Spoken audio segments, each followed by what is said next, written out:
Maybe you know. Science meets the questions you never thought to ask. In the summer of 1988, a German marine biology student named Christian Sommer was crouched in a lab on the Italian Riviera. He had a jar full of tiny jellyfish, no bigger than a fingernail. He went home for the weekend. He forgot to feed them. When he came back on Monday, he expected to find them dead. Instead, he found something that should not exist, something that rewrote what biologists thought they knew about death. Here are the rules of life. Everything ages. Cells divide. Telomeres shorten. Mitochondria break down, and the body that holds them slowly stops working. A mayfly lives a day. A mouse lives 2 years. A blue whale, 90. A bristlecone pine, 5,000. Different speeds, same direction. Forward. Always forward.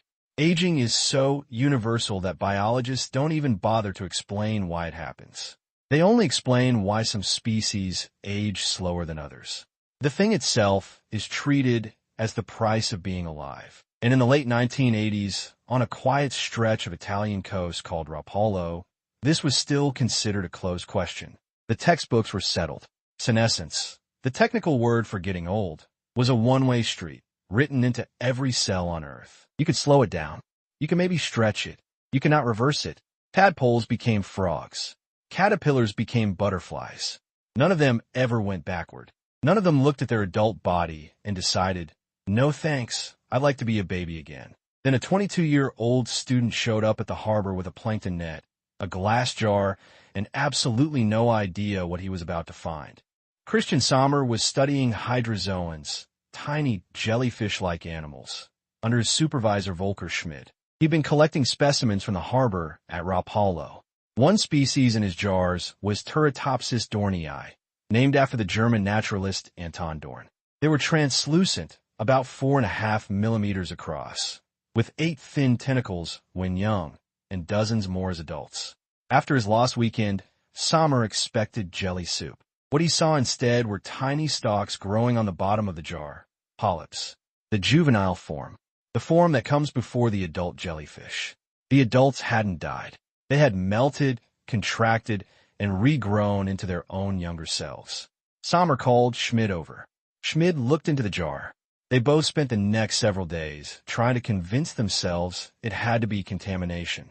New polyps must have drifted in. Something. Anything. It wasn't. The same individuals were going backward. They published the result in 1996 with Italian biologists Stefano Perino and Ferdinando Boero from the University of Genoa, in a paper with a title that reads like science fiction. Reversing the life cycle. The press translated that into something snappier. The immortal jellyfish. Here is what they actually do. When a Turritopsis dohrnii is injured, starving, or simply old, its bell, the umbrella-shaped body, collapses inward. The tentacles retract. The whole adult animal sinks to the seafloor as a disorganized blob of tissue. Then cell by cell begins to change. Muscle cells become nerve cells. Nerve cells become skin cells. The blob reforms into a polyp, a stalk that looks like the very first stage of its life. From that polyp, new juvenile jellyfish bud off. Same DNA. Same individual. Clock reset. Biologists have a word for this trick. Transdifferentiation. It is the act of taking a cell that is already committed to being one specific type and forcing it to become something else entirely. In humans, this is almost impossible. Once your liver cell is a liver cell, it stays a liver cell or it dies. There is no second draft. Now, picture a butterfly crawling back into its chrysalis and emerging as a caterpillar again. Picture a 90-year-old folding inward and walking out of the room as an infant. That is what this jellyfish does. And it does not have to wait until something kills it. It can choose. And here's where it gets strange. Most animals that we say regenerate, a starfish growing back an arm, a salamander rebuilding a tail, start from a wound and rebuild a missing part. Turritopsis is doing something else entirely. It is not patching itself. It is rolling its whole body back to a previous version of itself, and is doing it on purpose. In the lab, Shin Kubota, a Japanese biologist at Kyoto University who has spent more than 30 years on this single species, has watched the same colonies reverse themselves more than 10 times in a row. Same individuals.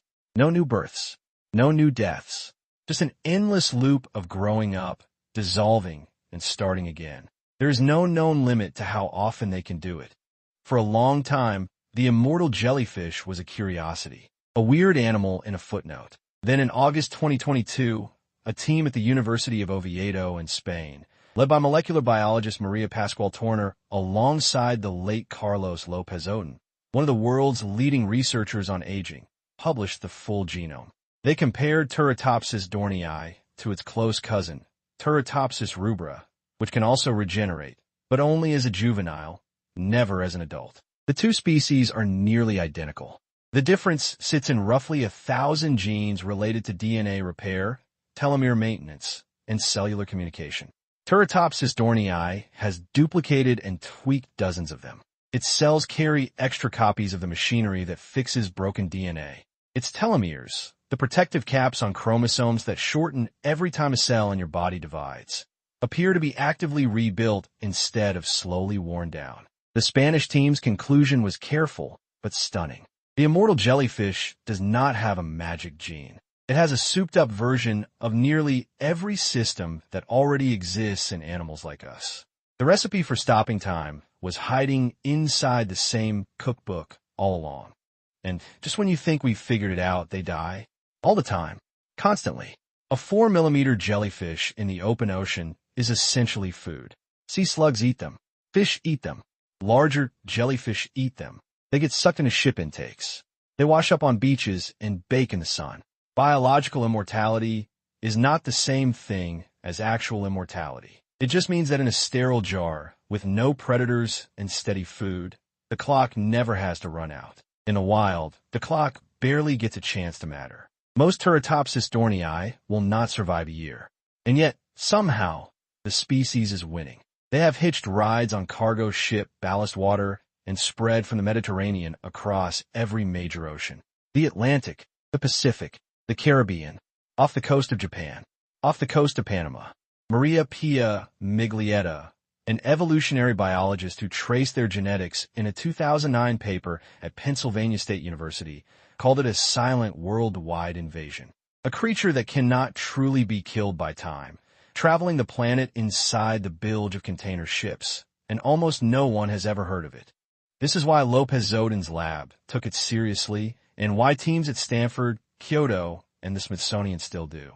Inside every Turritopsis dohrnii is a working blueprint for something humans have wanted as long as we've had language. Reversing aging at the cellular level. We share more DNA with this jellyfish than you might guess. It's an animal. It has neurons. It builds its proteins from the same alphabet you do. Many of the genes it uses to rewind itself have direct counterparts in your cells right now. They're just turned off, or turned down, or missing the extra copies the jellyfish has. Right now, in your body, cells are dividing, repairing, occasionally messing up. Researchers studying transdifferentiation have already pulled targets out of jellyfish biology for fighting cancer. Because cancer, in its own brutal way, is cells that have learned to ignore their assigned role and refuse to die. Same trick, different ending. Shin Kubota has said, in interviews, that he believes Turritopsis dohrnii holds the answer to human aging. Most biologists are more careful, but almost none of them are willing to say it's impossible. They just say, we don't know yet. And every year, we know a little more. Christian Sommer is in his 60s now. He left research not long after that summer in Sao Paulo. He never published another paper on the immortal jellyfish.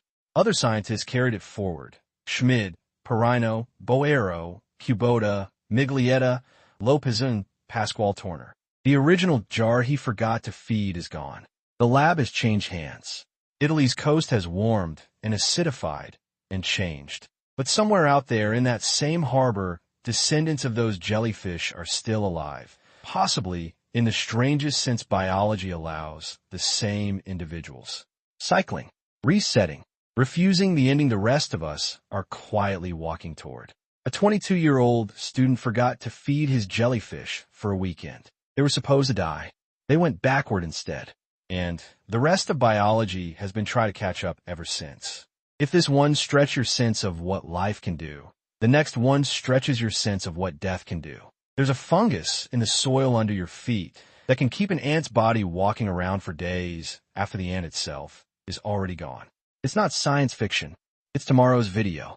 Subscribe, hit the bell, and meet the parasite that turns living things into puppets. Thanks for watching. If this sparked a question, drop it in the comments. It might be our next video. We'll see you next time.